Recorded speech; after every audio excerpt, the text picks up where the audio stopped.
there is a thing about running backs not lasting long in the league, and when they get to their fifth, sixth, seventh, eighth year, you can look at lots of those guys. But there are examples. Dalvin Cook's a good example of a guy signing a big contract and still having another big year. We've waited a long time to have an Aaron Jones type of back, but I just think that offensive line is so crucial, and continuity along it is so crucial that you can take a lot of NFL caliber running backs to run behind that line, but having a great back and a poor line, and there will never be a poor line with the other guys, but a lesser line, if you like, is more difficult. So I think for me, it's Lindsley, but neither of them would be totally wrong. Yeah, and if you lock up Lindsley, who is arguably the best center in the league, and you've got some young guys in Runyon. We don't really know what we got in Stepaniak or Hansen, but we're big fans on this podcast of Yash Nyman as well. We got some young guys that Lindsley solidifies the thing regardless of who's playing quarterback. Yeah. He either gives Jordan Love a big head start, or you protect Rodgers. Do you think that there's any chance that we can get them both? So about a week ago I would have said no, but with the rumors that they'll go to a 17-game season next year, so the NFL has the option to do that. There's a whole bunch of. So I've got a copy of the CBA, and there are numerous provisions in there for increasing the salary cap when in the year that the league goes to 17 games. There's a whole bunches of stuff about salary cap credits that teams can take in the year it goes to 17, in essence, borrowing cap from future years. So there's a possibility that it will certainly get higher than the 175 that was previously agreed. So there may be a little bit of leeway in that.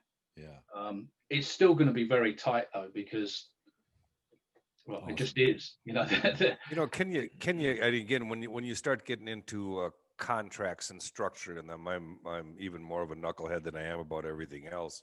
But I mean, can you structure one of them at least to where they have sort of a minimal, or both of them, where they have sort of close to minimum contracts next year, but then balloon in year two, anticipating the uptick in the cap expansion? Yes, I'm sure that that's what they'll try and do. Is that they'll keep their base salaries. Whoever they re-sign for next year, they'll keep their base salary to whatever the minimum is.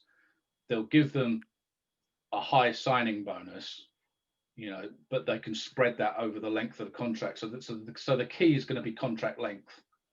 Low minimum salary next year, but high signing bonus with a long contract length. So if you can, let's say you take Aaron Jones and you give him, conservatively, let's say it's 50 million over 4 years. It's going to be somewhere between 40 and 50, I would imagine. If you could make that over 5 years and spread that signing bonus even further, that would be ideal. The same with Corey Lindsley. And even in Lindsley's case, if he doesn't play the 5 years, will you worry about those 4th and 5th years down the road? But that's the way they're going to have to do it. And there's a number of guys who are due roster bonuses in March who either don't make the team at all, or they can convert those roster bonuses into signing bonuses, which then spreads those over the remainder of their contract. So there's some things that they can do. It's just there's only so much to go around, isn't there? Well, I think we're going to be seeing what happens with Kevin King being gone. Christian Kirksey, what's going to happen with his contract? Does Wagner stay on his contract? Does Lane Taylor stay on his contract? I'm putting this up. I believe in paying receivers, not running backs, and that's we got a receiver that we're going to have to pay big coming up here shortly as well. I think if you want to talk about upgrading our position, it's not going to be done in the draft. Impact receivers are going to be made,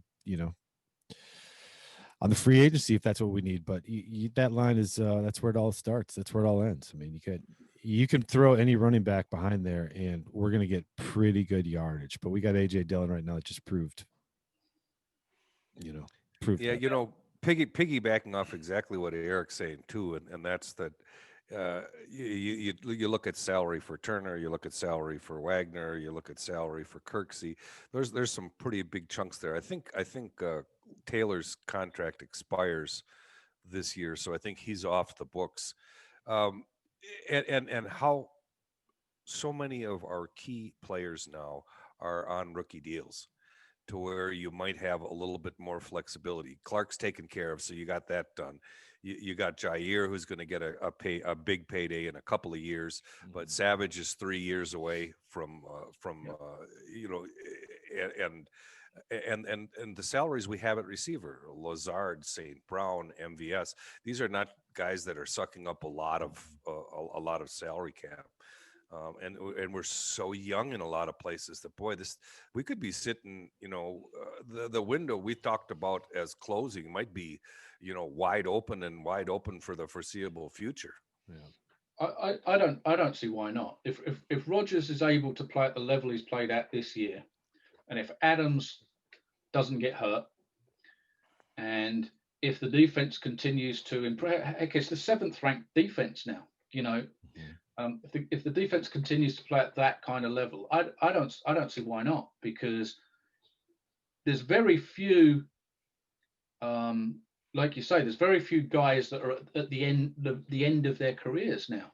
It is a young team, but it's a young team with good talent on it. And now's about, when you're drafting, you're now looking to you can draft for the future like they did with Dillon. You can draft a corner who may not come in and start in year one. He may do, but he may not. But he can be your third corner for a year before he comes in and starts. You're in that kind of position, hopefully. So on paper, it looks great. Yeah, it certainly does. All right, guys, I got to roll. So my wife needs some tea.